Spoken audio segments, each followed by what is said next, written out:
प्रिय महाशय परिच्छेद रात्रीच्या माध्यमिक शाळांबाबत नवीन अनुदान पद्धतीमुळे काही अडचणी उपस्थित झाल्या असल्यामुळे नवीन अनुदान पद्धती अगर जुनी अनुदान पद्धती यापैकी शाळांनी आपापल्या सोयीच्या दृष्टीने कोणती पद्धती निवडावयाची हे ठरविण्याचा अधिकार शाळा चालकांना देण्याचा विचार चालू आहे असे आपणास यापूर्वी कळविण्यात आले आहेच.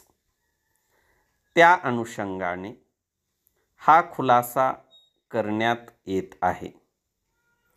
रात्रशाळा ही एक उपयुक्त संस्था आहे. या शाळा एक चांगले सामाजिक कार्य करीत आहेत.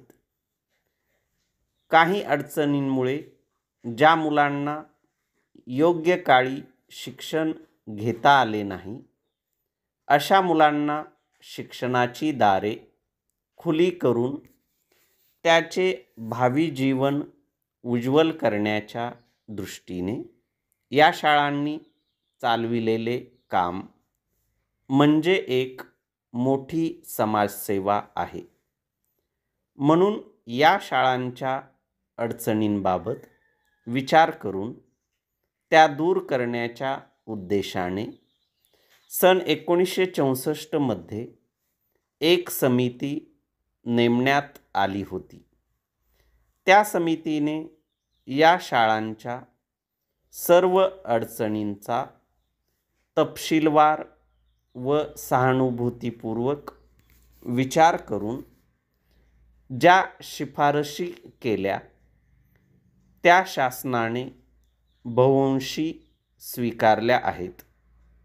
ज्या शिफारशींमुळे आर्थिक प्रश्न निर्माण होत होते त्यांचा विचार करावयाचा राहिला होता.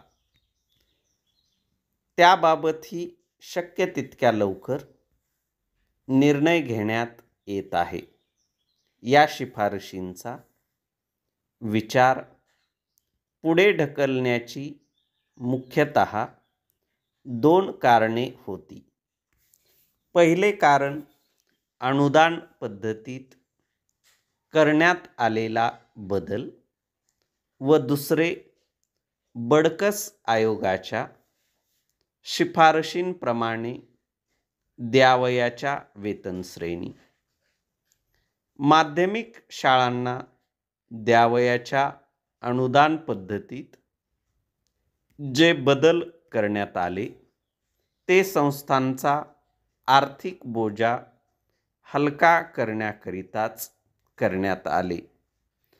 किंबहुना या सर्व बदलामुळे बराचसा बोजा शासनानेच उचलला आहे.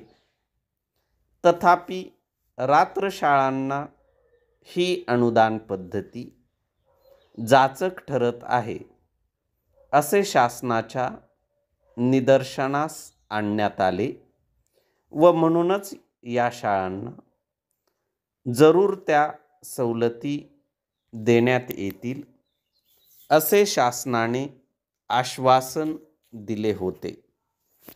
परंतु प्रत्यक्ष पाहणी करता असे दिसून आले की नवीन अनुदान पद्धतीमुळे बहुतेक शाळांचे नुकसान होत नाही. याबाबत रात्रशाळांच्या काही प्रतिनिधींबरोबर चर्चा केली असता नवीन अनुदान पद्धती योग्य आहे व तीच चालू ठेवावी असे मत त्यांनी दिले.